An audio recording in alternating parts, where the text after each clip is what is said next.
Bonjour, bonsoir, nous sommes le jeudi 27 novembre 2014, il est 9 h du soir. Je vais reparler d'astrologie, notamment de chronologie. Il faut savoir que la plupart d'entre nous, nous avons une culture chronologique quasiment nulle. Quand j'entends chronologie, je veux dire, c'est pas que nous ne connaissions pas certaines dates comme ça éparses, mais un tissu chronologique véritablement sur, par exemple, 10 ans, qui est-ce qui est capable, en dehors des spécialistes, de disposer de ça? Et encore plus, est-ce qu'un public auditeur dispose d'un corpus de ce genre en tête? Est-ce qu'il a ça en tête? Donc il y a une pauvreté culturelle sur le plan chronologique qui est effarante. Et malheureusement, l'astrologie, elle aurait besoin d'un niveau de connaissance chronologique infiniment plus élevé. Infiniment plus élevé. Alors là, il y a vraiment un problème.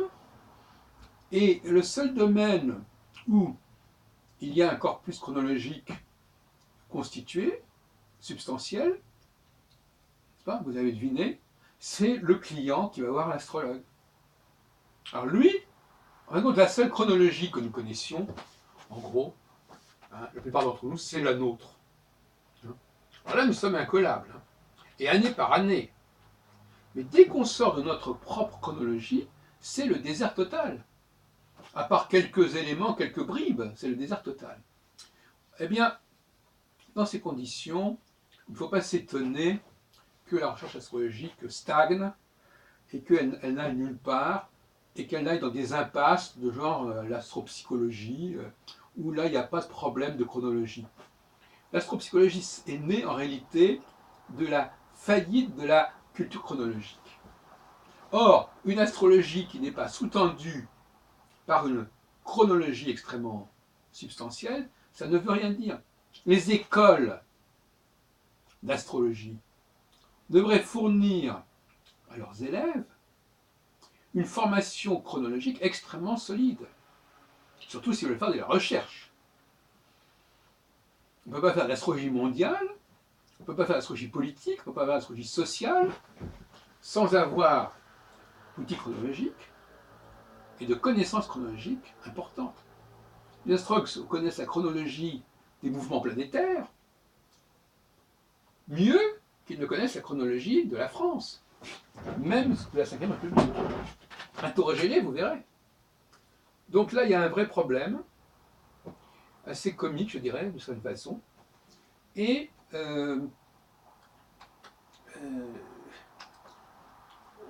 finalement, on fait l'impasse, on trouve des détours, on fait des déviations pour ne pas affronter le problème. Alors, finalement, seul dans l'état actuel des choses, la seule solution, c'est que l'astrologue fasse œuvre d'historien. C'est ce qu'a fait d'ailleurs André Barbeau dans un certain nombre de cas. Mais le problème, c'est que les lecteurs, eux, n'ont pas ce bagage. Or, on ne peut pas faire un travail d'historien sans qu'il y ait un public de connaisseurs, des gens qui s'y connaissent. Sinon, on peut raconter n'importe quoi à quelqu'un. S'il n'a pas lui-même de culture chronologique importante, quelqu'un peut vous asséner des chronologies complètement fantaisistes, ou du moins extrêmement partielles et partiales, vous n'y verrez que du feu.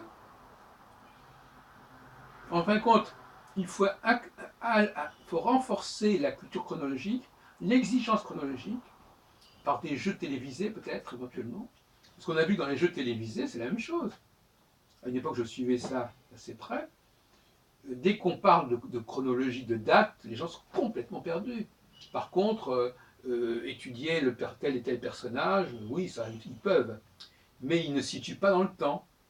Or, l'astrologie, elle ne peut être validée que par le biais d'une culture chronologique puissante. Une culture chronologique qui soit extrêmement fine, d'année par année, mois par mois, sur des périodes longues. Bon.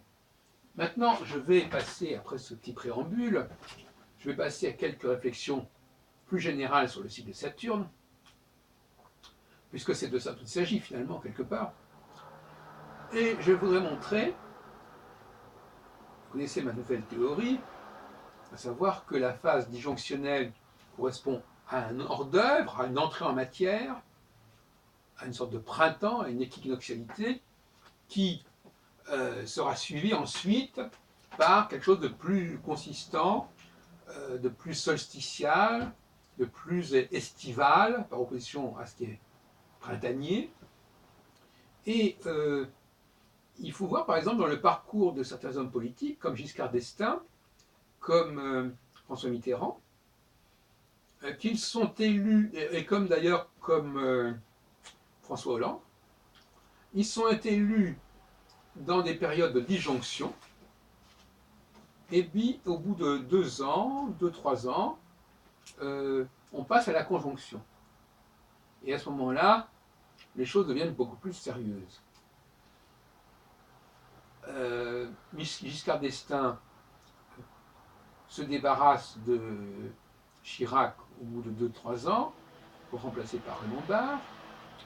Mitterrand se débarrasse de Mauroy et des communistes, des ministres communistes en 83 pour le remplacer par Fabius. Et Hollande se débarrasse de Jean-Marie Ayrault au bout de 2 ans pour le remplacer par Manuel Valls. Donc, si vous voulez, il y a là un processus qu'on peut suivre quand il démarre sur la base, effectivement, d'une période de disjonction, qui a été le cas, effectivement, d'un certain nombre d'élections. Maintenant, si on regarde par exemple, la façon dont Nicolas Sarkozy a été élu en 2007, Saturne était alors en période conjonctionnelle, on peut dire, 22 Lions, etc., oui, enfin, à peu près. Et donc, c'est plutôt l'inverse qui s'est passé. C'est-à-dire que à partir de 2010, on est entré en phase disjonctionnelle, avec Saturne entrant en balance, notamment. Et là, donc, finalement, on peut dire que c'est plutôt une espèce de baisse de régime qui se produit à ce moment-là, et qui, justement, correspond à un profil plus bas, à une moindre capacité de réaliser ces projets, puisque c'est la phase conjonctionnelle qui est la réalisation, qui est l'aboutissement des projets, la concrétisation finale des projets les plus fous d'ailleurs parfois, et ensuite c'est suivi d'une période plus modérée, plus limitée. Et c'est dans ce contexte-là d'ailleurs que François Hollande est élu en phase disjonctionnelle, à la fin de la balance. Bon. Et lorsque Saturne est entré en Scorpion, eh bien, nous avons eu au mois d'avril 2014 un Saturne à 20 Scorpions qui a correspondu à l'arrivée de Manuel Valls et à une phase conjonctionnelle. Donc, il y a là un processus de montée en puissance quand on commence en disjonctionnel pour aller en conjonctionnel, et au contraire de perte de régime qui ralentit lorsqu'on passe de phase conjonctionnelle à une phase disjonctionnelle. Alors moi je donne mon propre exemple, comme je disais tout à l'heure, on connaît rien mieux que ses propres exemples, en plus que mes exemples sont quand même fondés sur une certaine connaissance, une certaine réalité publique, puisque les activités sont quand même publiques. Quand j'ai fondé le mouvement astrologique unifié en 1975, Saturne était en phase complètement disjonctionnelle, à 16 degrés du Cancer. Donc il n'y a pas photo. Donc on est là dans un processus relativement, je dirais, modéré, mesuré, avec tout un ensemble d'activités qui sont intéressantes. mais avec un conseil d'administration, avec des relations qui font que le MAU n'est pas perçu immédiatement comme spécialement dominant. Et puis Saturne il continue à avancer et il atteint, alors en 76, Saturne est toujours en concert, mais enfin il rentre en Lion début juillet 76. En septembre, il est à 10 degrés du Lion, bon. Et puis on arrive au mois de janvier avec un Saturne à 15 degrés du Lion.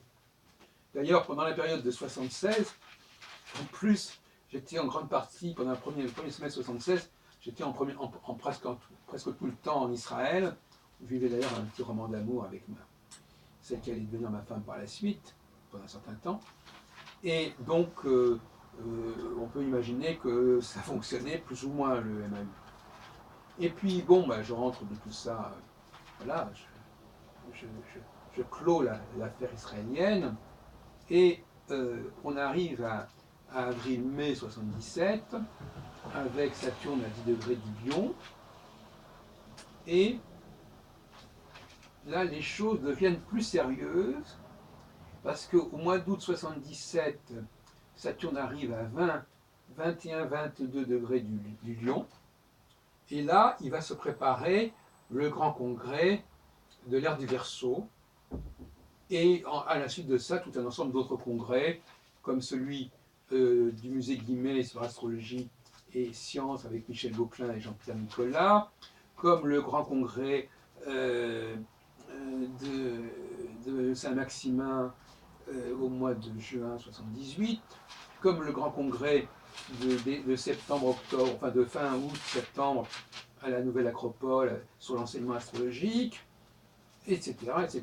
Donc, il y a une espèce de montée en puissance du mouvement astrologique qui est d'ailleurs attesté par le livre d'or qui commence là à se développer, et on voit des attestations, des signes, des encouragements dithyrambiques sur le mouvement astrologique.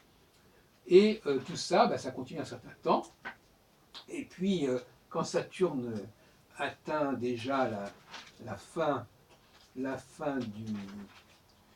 la Vierge, puisque tout ce processus-là est lié à Régulus, à la conjonction de Saturne avec Régulus, au début de la Vierge, et bien quand Saturne arrive notamment en Balance, eh bien les choses deviennent plus raisonnables. Voilà, il y a enfin, il y a encore le congrès de Bruxelles à 21 degrés de la Vierge, qui est quand même très puissant aussi. Et puis après, bon, effectivement, il y a un ralentissement. D'ailleurs, moi-même, je me souviens que je m'étais très ralenti, je pensais même arrêter. En 81, j'étais sur le point d'arrêter d'ailleurs. Et donc, d'ailleurs en 79, je soutiens ma thèse de doctorat, en pleine période conjonctionnelle, nous ne l'oublions pas, aux langues orientales, enfin, Paris 3, école pratique des études. Voilà. Et puis après, ça continue, et après, on continue, il y a des hauts et des bas. Je saute un peu les étapes. 1994, par exemple, eh bien, c'est le moment où sort mon guide de la vie astrologique, le nouveau guide de la vie astrologique, qui a quand même un énorme impact. 2000, c'est un grand congrès qui a lieu, le dernier congrès qui est le mois de décembre avec le partenariat avec le CURA. 2008, c'est la fondation de Téléprovidence, je parle toujours là de phase conjonctionnelle.